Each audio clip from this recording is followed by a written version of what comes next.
Hello students, today we will discuss units and dimensions.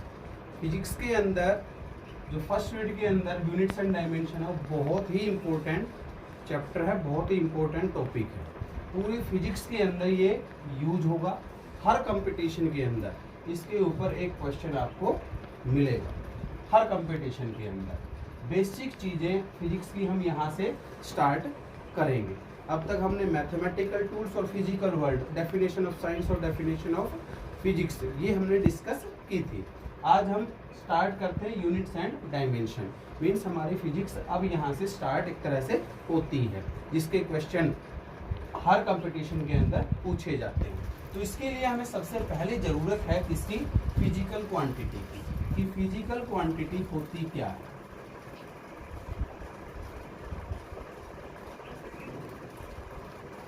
Physical quantity क्या है?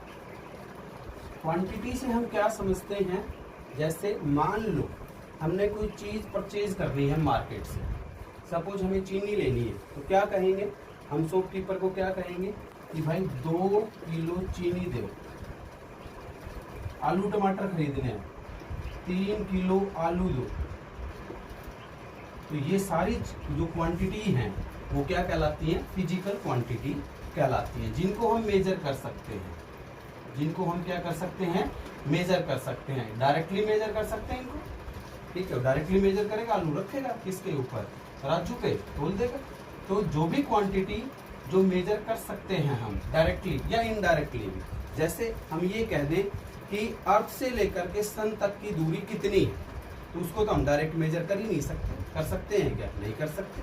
किसी भी पेड़ की हाइट कितनी है, किसी बिल्डिंग की हाइट कितनी है, तो डायरेक्टली मेजर करना उनको बहुत ही मुश्किल है। तो इनडायरेक्ट मेथड है इनका मेजर करने का, तो वो भी हम डिस्कस करेंगे। तो फिजिकल क्वांटिटी हुई क्या? द क्वांटिटीज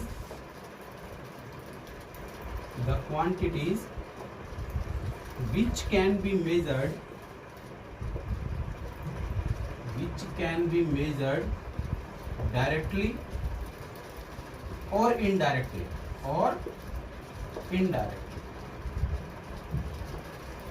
are called, हम उन्हें क्या कह देंगे? फिजिकल क्वांटिटीज कह देंगे। जैसे मान लो मैंने कोई लाइन खींच दी, ठीक है, तो क्या मेजर नहीं कर सकते हम इसकी लेंथ? कर सकते हैं।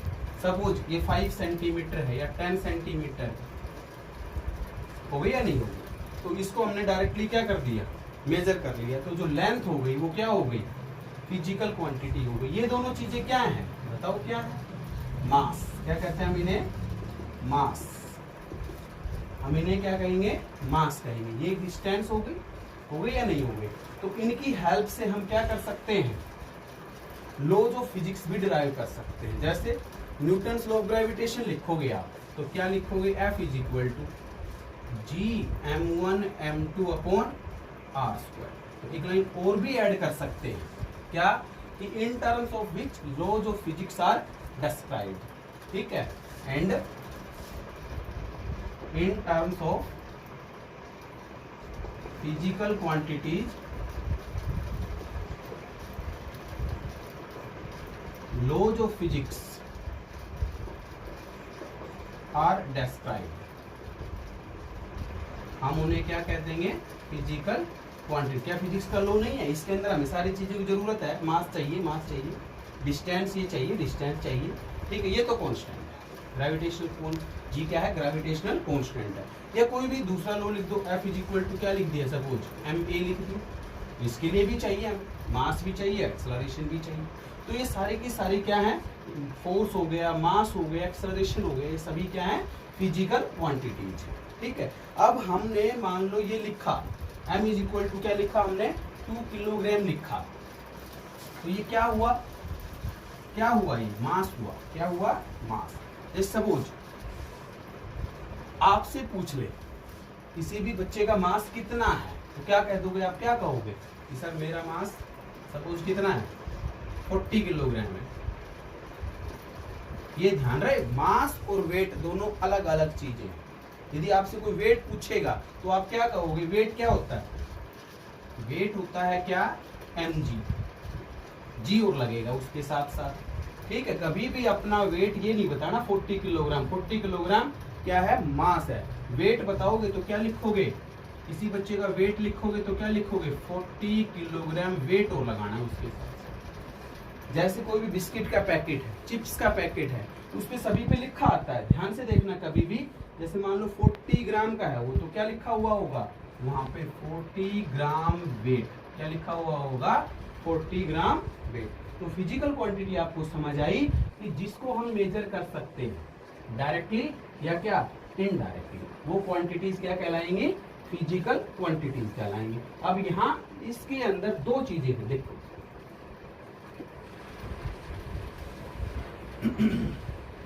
यहाँ पे मैंने m लिखा, मास लिखा, क्या लिखा 3 किलोग्राम लिखा, 3 किलोग्राम आलू लिखा। तो यहाँ पे दो चीजें हैं, एक तो क्या 3 किलोग्राम, ये नंबर है, क्या है 3 नंबर है, और किलोग्राम क्या है, वो यूनिट है, क्या है यूनिट। तो फिजिकल क्वांटिटीज के अंदर दो चीजें हो गई, क्या क्या, एक तो नंबर हो गया और एक उसकी यूनिट हो गई। तो it can be expressed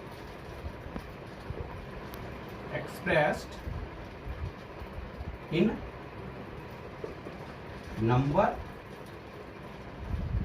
and unit, वो उसकी क्या कहलाएगी, नंबर और यूनिट के अंदर हम मेजर करते हैं। जैसे कोई भी कपड़ा है मान लो हमें, तो क्या कहोगे भाई शर्ट का कपड़ा चाहिए हमें, तो क्या कहेंगे उसे कि भाई 1 मीटर कपड़ा दो, ये थोड़ी ना कहेंगे 1 किलोग्राम दे।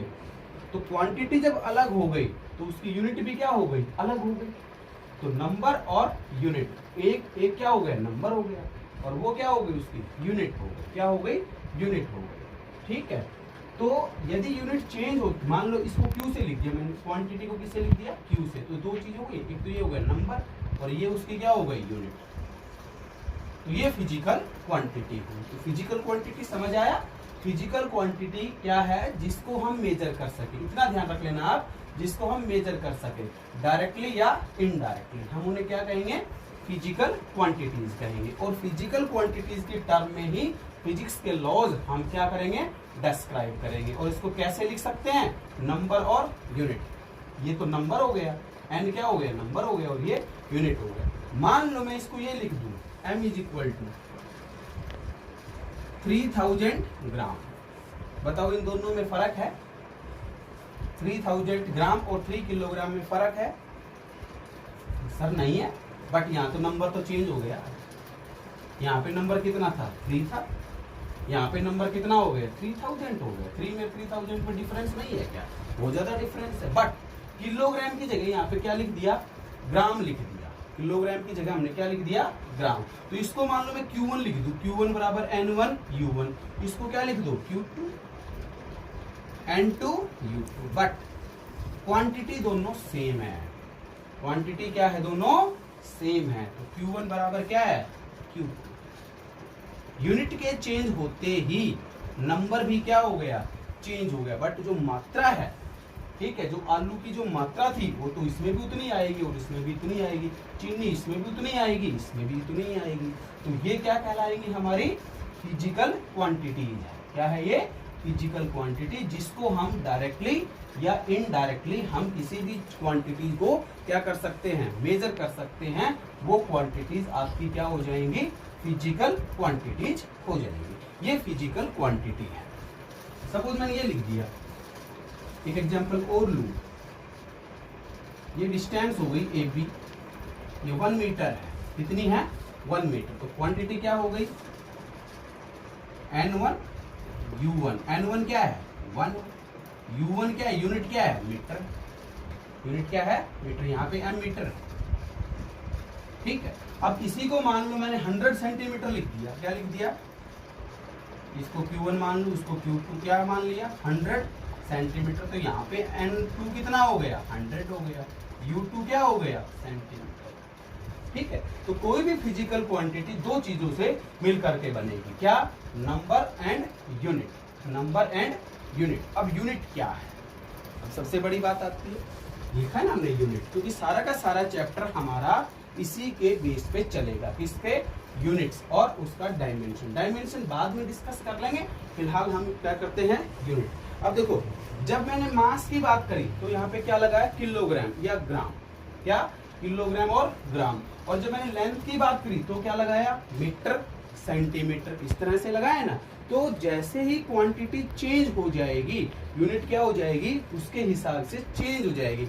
जैसे सपोज फोर्स की बात करूं तो फोर्स क्या लिखोगे, 5 न्यूटन, क्या लिखना पड़ेगा हमें, न्यूटन, फोर्स न्यूटन। तो इतने न्यूटन फोर्स इस पे बॉडी पे लगाई और ये बॉडी यहाँ से सरक के आगे चली गई। पुश किया या पुल किया तो हम उसे क्या कहते हैं, फोर्स कहते हैं। तो जैसे ही क्या होगा, फिजिकल क्वांटिटी चेंज हो जाएगी, यूनिट उसकी चेंज हो जाएगी। तो यूनिट क्या है, अब हम डिस्कस करते हैं यूनिट क्या है।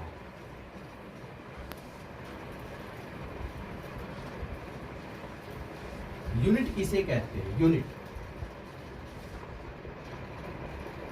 The standard measurement of a quantity, standard measurement of a quantity, of a physical quantity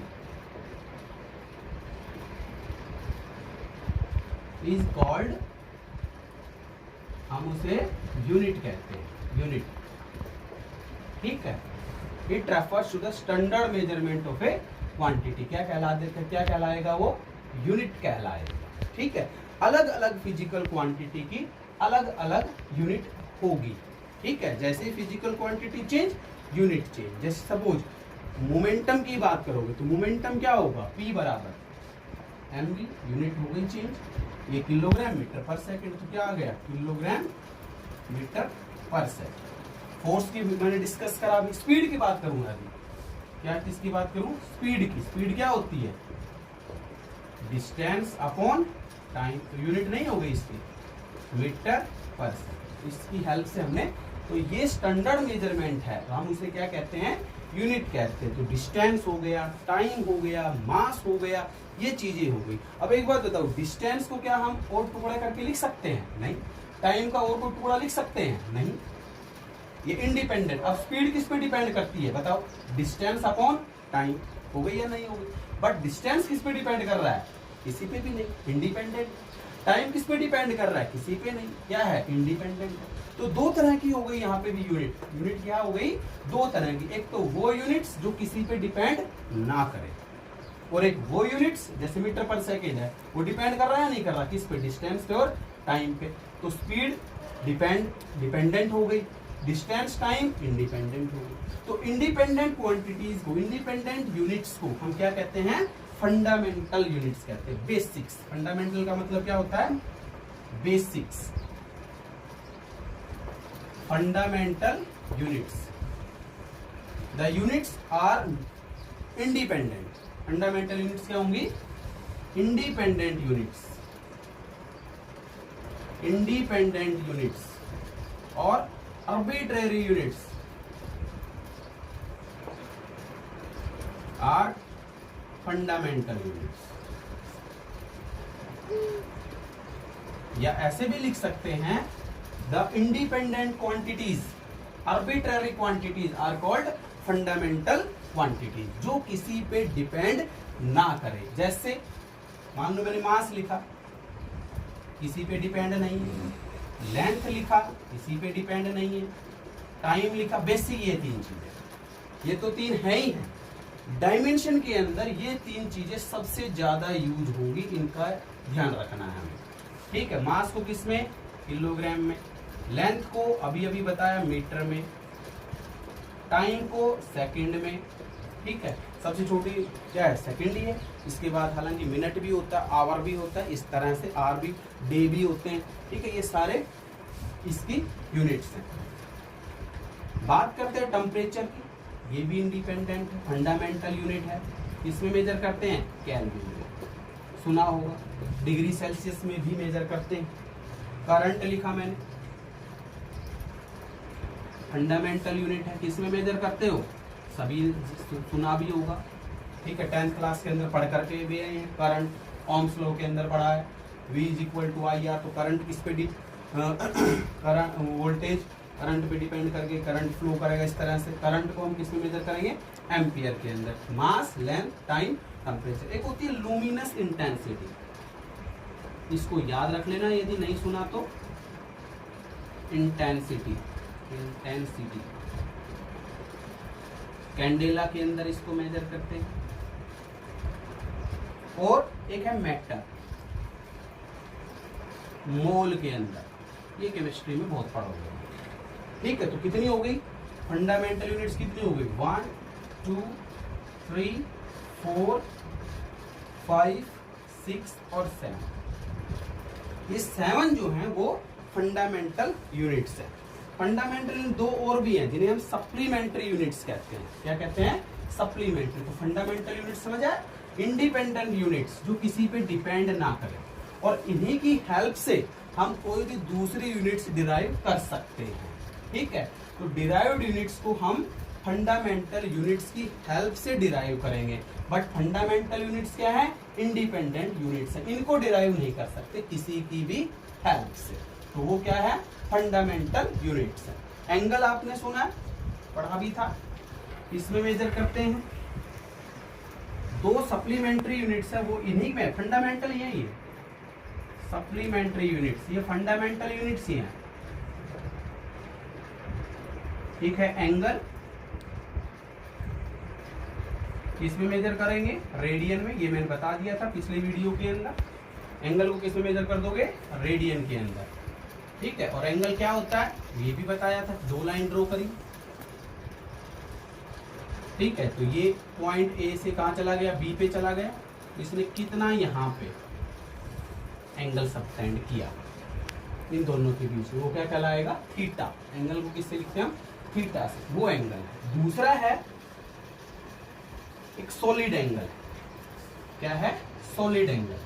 दूसरा इसको आप समझना थोड़ा सा। सॉलिड एंगल, सॉलिड एंगल क्या होता है? मान लो मैंने कोई सरफेस लिया, एस क्या ले लिया? एक सरफेस ले लिया, पी पॉइंट ले लिया कोई भी, पी पॉइंट से सारी लाइन ड्रा कर दो इसकी।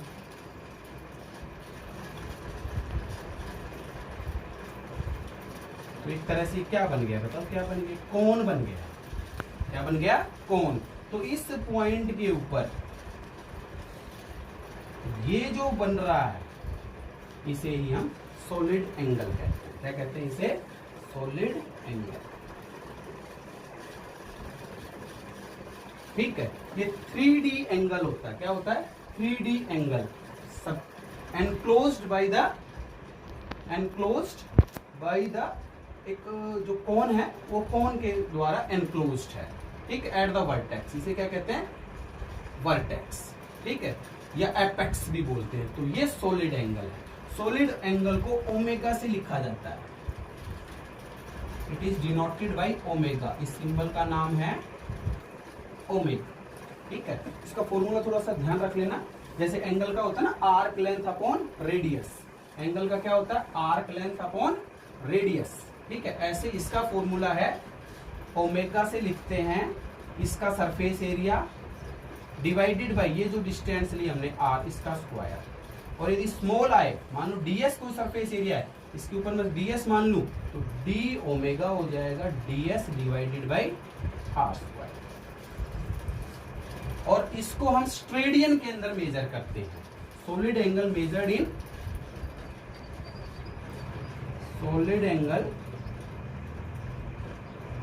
Measured in steradian. इसको हम स्ट्रेडियन के अंदर मेजर करते हैं। तो यहां पे लिख देना स्ट्रेडियन। ये सप्लीमेंट्री यूनिट्स हैं, फंडामेंटल यूनिट्स ही हैं, सप्लीमेंट्री यूनिट्स हैं। एंगल होता है arc length upon radius, arc length upon radius. और सॉलिड एंगल जो है ये वाला जो सरफेस एरिया ले लिया, सरफेस एरिया, यहाँ पे इसकी हेल्प से क्या बना लो? कोन बना लो। कोन बन गया तो s by R square surface area divided by ये जो डिस्टेंस है इसका क्या ले लेने? स्क्वायर ले लेना। और यदि स्मॉल सरफेस एरिया तो उसको डी ओमेगा से, ये ओमेगा सिंबल हम रेजिस्टेंस यूनिट में भी यूज करते हैं, उस वहां पे भी ओमेगा ही कहते हैं। ओम जिसे हम कहते हैं वो चीज है, ये हमारा है। ठीक है, तो सॉलिड एंगल हम डिस्कस कर रहे हैं। सॉलिड एंगल क्या हुआ? 3D angle. क्या कहेंगे इसे? तो इट इज डेफिनेशन में लिख देना, it is a 3D angle enclosed by conical surface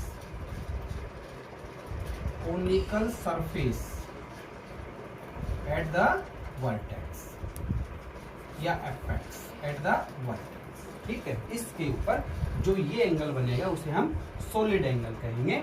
और एंगल क्या है? Arc length upon radius. Angle क्या होता है? जैसे मान लो यहाँ पे ये बना दूं आर, और ये क्या हो गया? Radius R. ये एंगल थीटा, यहाँ पे ओ पॉइंट ले लूं तो ये आर्क हो गई ए से B, arc length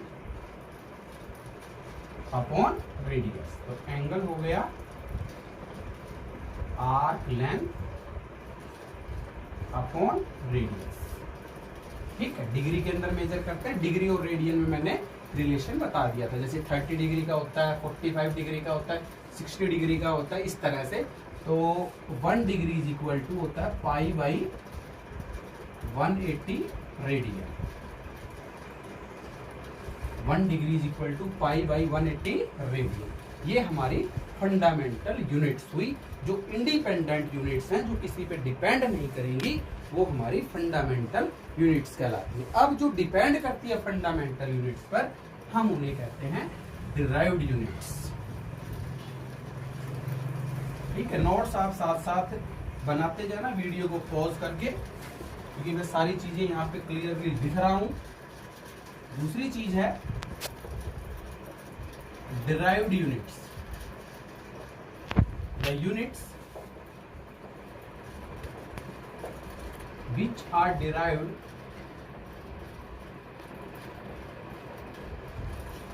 with the help of by using, या ये लिख सकते हैं फंडामेंटल यूनिट्स।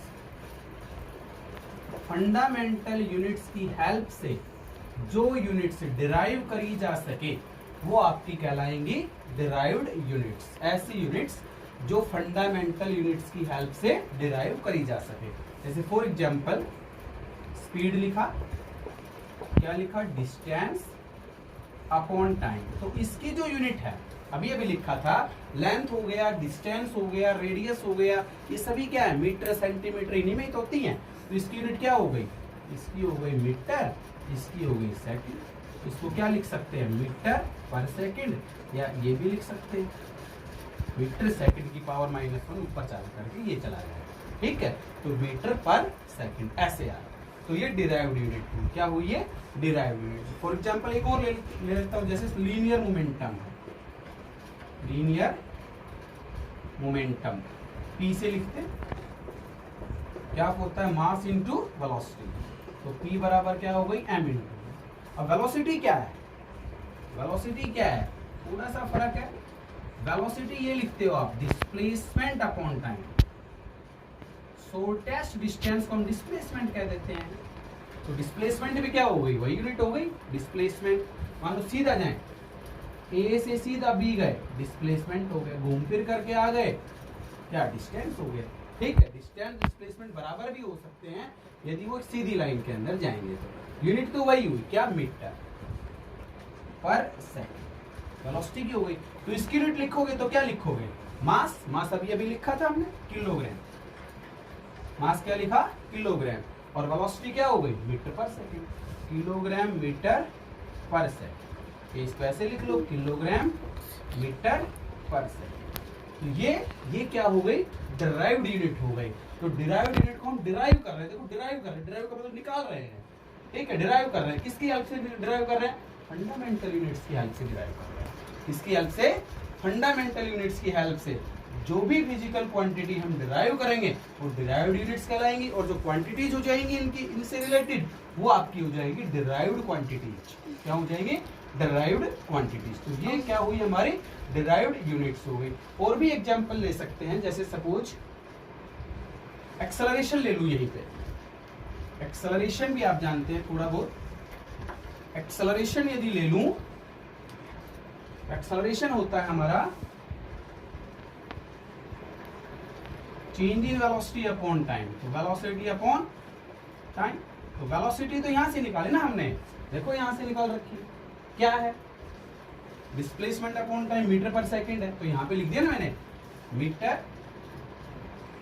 पर सेकंड अपॉन टाइम क्या हो गया सेकंड, इसको ऊपर लेके जाओ मीटर, ये सेकंड की पावर -1 पहले से थी, बेस सेम होता है पावर ऐड हो जाती है, क्या हो गई मीटर पर सेकंड स्क्वायर, ठीक है, इसको ऐसे भी लिख लो मीटर पर सेकंड स्क्वायर। एक्सेलरेशन ये होगी, तो speed, velocity, acceleration, linear momentum, ये सभी क्या है डिराइव्ड यूनिट्स हैं, और इनको किसकी हेल्प से निकाल रहे हैं हम, फंडामेंटल यूनिट्स की हेल्प से हम डिराइव कर रहे हैं, तो ये क्या कहलाएंगी डिराइव्ड यूनिट्स कहलाएंगे, ठीक है। ये बेसिक चीजें हम यहाँ पे डिस्कस कर रहे हैं। जैसे सपोज एक एग्जांपल और ले लूं, मान लो फोर्स लिया, क्या लिया फोर्स, क्या फॉर्मूला हो गया mass into acceleration, F is equal to ma, ये तो न्यूटन होता है, डायरेक्टली तो क्या लिखते हैं न्यूटन, बट न्यूटन भी किससे बनेगा इससे, क्या ये हो गया किलोग्राम में, और एक्सेलरेशन अभी अभी लिखा ही है मीटर पर सेकंड स्क्वायर, या इसे न्यूटन भी कहते हैं। ये जो लो है ये न्यूटन ने दिया था, Newton second law of motion है, मोशन के अंदर हम इसे डिस्कस करेंगे, तो आपको क्लियर हुई होंगी क्या क्या चीजें, फंडामेंटल यूनिट्स और डिराइव्ड यूनिट्स, और इनके अंदर क्या डिफरेंस है, क्या बताया, फंडामेंटल यूनिट्स वो यूनिट्स होती हैं जो इंडिपेंडेंट होती है, किसी पे डिपेंड नहीं करती, और डिराइव्ड यूनिट्स वो यूनिट्स होती है जो डायरेक्टली किस पे डिपेंड करती है, फंडामेंटल यूनिट्स पे डिपेंड करती है। तो फंडामेंटल यूनिट्स की हेल्प से ही हम डिराइव्ड यूनिट्स को हम क्या कर पा रहे हैं, डिराइव कर पा रहे हैं, ठीक है, ओके, थैंक यू।